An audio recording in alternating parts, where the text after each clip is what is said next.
સુશીલા, ખરેખર હું સાંભળીને કંટાળી ગઈ. આખા એરિયામાં તારા જ પરિવારની ચર્ચા છે. અચ્છા, એ શું? એ જ કે તારા પતિની કોલકાતામાં બદલી થઈ ગઈ. ત્યાંથી એ બધા લોકોને ફોન કરીને જાણ કરી રહ્યા છે. બધાને ફોન કરીને કહી રહ્યા છે કે મારી દીકરી જ્યારથી સાસરે ગઈ છે ત્યારથી એના પિયરને ભૂલી ગઈ છે. સાસરીવાળા હવે એને સારું રાખે છે. હવે એની સાસુમાને પણ ગીતા ગમવા લાગી છે અને એટલે ગીતા હવે સાસરે રહેવા જતી રહી છે. ના રે ના, તમે પણ શું બેન, મારી દીકરી એવી નથી. એને ત્યાંના રીતિ રિવાજ શીખવાના છે ને, એટલે થોડો સમય ત્યાં ગઈ છે. એ શીખી જશે એટલે એની જાતે જ પાછી આવી જશે અથવા ફોન કરશે.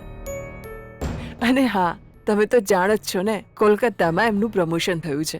ત્યાં એમને ઓળખવા વાળું કોઈ નથી, એટલે અહીંના લોકોને ફોન કરીને એ બધાનું માથું ખાય છે. એમનો સ્વભાવ તો તમે જાણો જ છો ને. તમે લોકોની વાત સાંભળીને ચિંતા કરશો નહીં. અમારી ગીતાને કારણે એમણે જે નોકરી ગુમાવી દીધી હતી એ પાછી મળી છે અને કોલકાતામાં પ્રમોશન પણ થયું છે. તો પછી તમને લાગે છે કે અમારી ગીતા એના પિયરને ભૂલી જાય? કોફી પીઓ.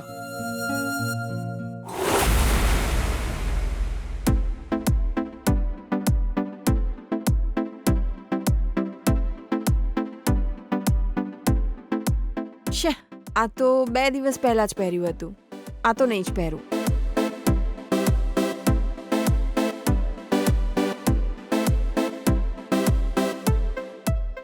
આ બરાબર તો છે, પણ પહેલી પાર્ટીમાં આ નહીં પહેરું. કયો ડ્રેસ પહેરું? આ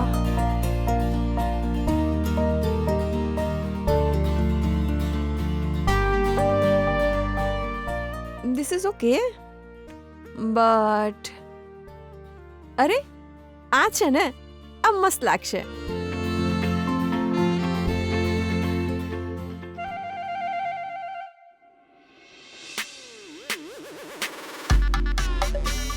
શું વાત છે, આજે તારા ચહેરા પર બહુ જ ચમક દેખાય છે ને. બોયફ્રેન્ડને મળવા જઈ રહી છે? ના બાબા, એવું કંઈ જ નથી. અચ્છા, હા, પાક્કું એવું કંઈ નથી? વાવ, જો એવું કંઈ જ નથી તો આજે કપડાં પહેરવામાં આટલો વિચાર કેમ કરી રહી છે? બોલ તો જરા, સાચું બોલ. વોટ લેડી વિજય સાથે ડેટ પર જઈ રહી છે? બહુ હોશિયાર થઈ ગયો છે તું. હવે ચૂપ થઈ જા, નહીં તો પ્રીતિને બોલાવીશ. ના બોલાવતી, મારે છોકરીઓના લફડામાં નથી પડવું. નો નો નો નો, ઊભો રે. ક્યાં જઈ રહ્યો છે? તને ખોટું લાગ્યું? આવ બેસ. Actually ouch! સોરી, તને દુખ્યું? Sorry sorry sorry. એકચ્યુઅલી શું છે કે હું વિજયને મળવા જ જઈ રહી છું. વિજય મને રેસ્ટોરન્ટમાં પાર્ટી આપી રહ્યો છે, પણ હું એકલી નથી જવાની. મારા ફ્રેન્ડ્સ પણ આવી રહ્યા છે. પણ આ વાત તું કોઈને કહેતો નહીં હો.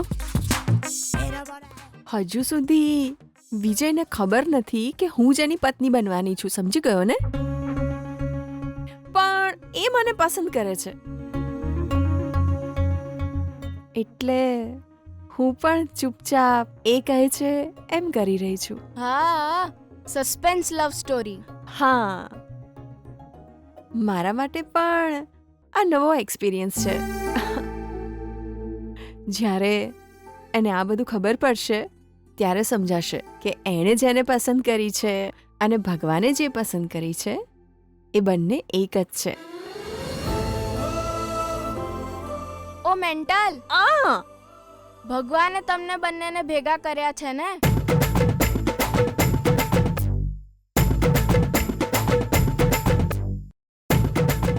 તારે જે સમજવું હોય એ સમજ, પણ અત્યારે તો મને સમજાતું નથી હું કેવા કપડાં પહેરીને જઉં. સમય એટલે જ હું આગલા દિવસે જ વિચારી રાખું છું કે બીજા દિવસે શું પહેરવાનું છે. તમે લોકો પ્લાનિંગ નથી કરતા ને. એક કામ કર, go with pink and rose.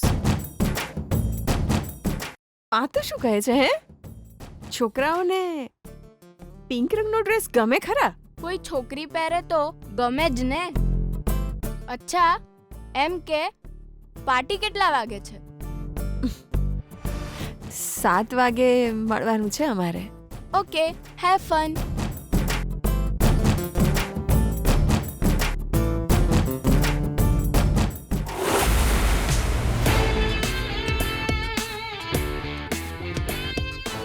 અરે મોડું થઈ રહ્યું છે.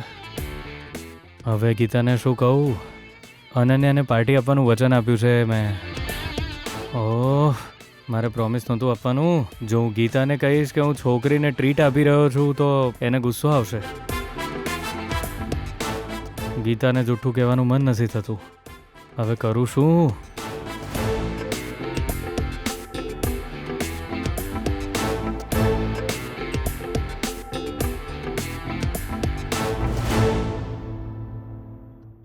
હેલો પતિદેવજી, શું થયું? તમે બહુ ઊંડા વિચારોમાં ખોવાઈ ગયા છો ને? ના, એવું કંઈ નથી. સારું વિજય, હું અહીં કેમ આવી છું ખબર છે? 7 વાગે ક્યાંય જવાનો પ્રોગ્રામ ન બનાવતો, કેમ કે આપણે બંને દર્શન કરવા મંદિરે જઈ રહ્યા છીએ. હા?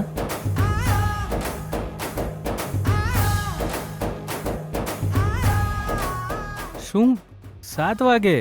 હા વિજય. તારે પહેલા કેવું જોઈએ ને ગીતા. કેમ વિજય? 7 વાગે તારે શું કામ છે? ગીતા, મારે ફ્રેન્ડ્સે મળવા જવાનું છે. અરે, આખો દિવસ તું એ લોકો સાથે તો રહે છે. હું એમને સમજાવી દઈશ. આમ પણ તારા ફ્રેન્ડ્સ મારા ફ્રેન્ડ્સ છે ને. હું એમને પણ મંદિરે બોલાવી લઈશ. ગીતા, એ ફ્રેન્ડ્સ નથી, બીજા છે. નવા ફ્રેન્ડ્સ છે. હા, નવા ફ્રેન્ડ્સ છે? આ કયા નવા ફ્રેન્ડ્સ છે જેમને હું નથી ઓળખતી? એ જ છે ગીતા. હું બોક્સિંગ ચેમ્પિયન બની ગયો એટલે એ લોકો મારી પાસે પાર્ટી માંગે છે. મારે જવું જરૂરી છે ગીતા. હું ચોક્કસ આવીશ એવું મેં એમને વચન આપ્યું છે. ઓકે વિજય, તું જઈ આવ. હું 8 વાગે મંદિરમાં તારી રાહ જોઈશ. તું જલ્દી જમીને મંદિરે આવી જજે. થેન્ક યુ પત્ની. હે કંટ્રોલ વિજય. ઓહો, સાહેબ તો આજે બહુ જોરદાર તૈયાર થઈને જાય છે ને. સારું, ઠીક છે વિજય, જલ્દી જા અને જલ્દી પાછો આવ. હું જાઉં છું. Geeta, love you. આવું બધું તો તને સરસ આવડે છે વિજય.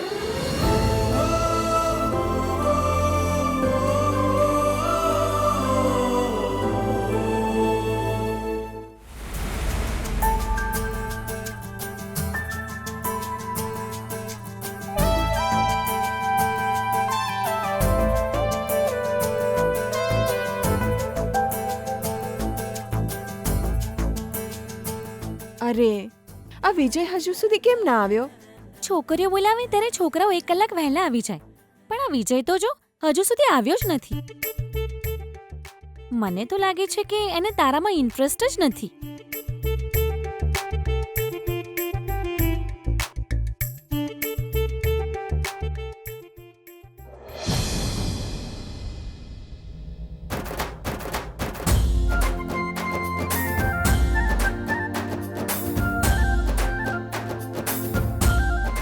ના 1 મિનિટ વહેલા ના 1 મિનિટ મોડા, એકદમ સમયસર પહોંચ્યો છે હો તારો રોમિયો. હાય હાય. હાય હાય હાય. શું વાત છે? સમયસર આવ્યા તમે તો. હું આવો જ છું. વચન આપું પછી ભૂલતો જ નથી. ઓકે, પ્લીઝ કમ.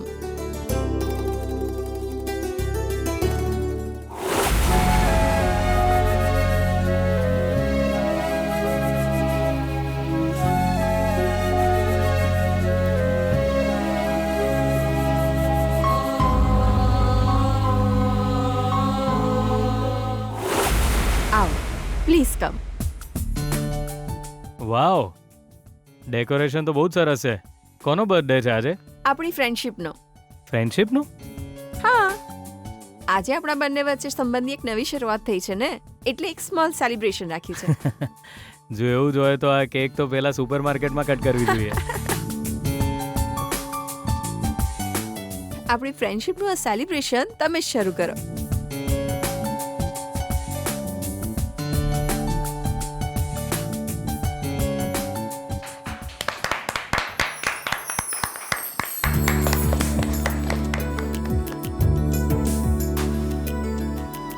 આવો કેક કટ કરીએ.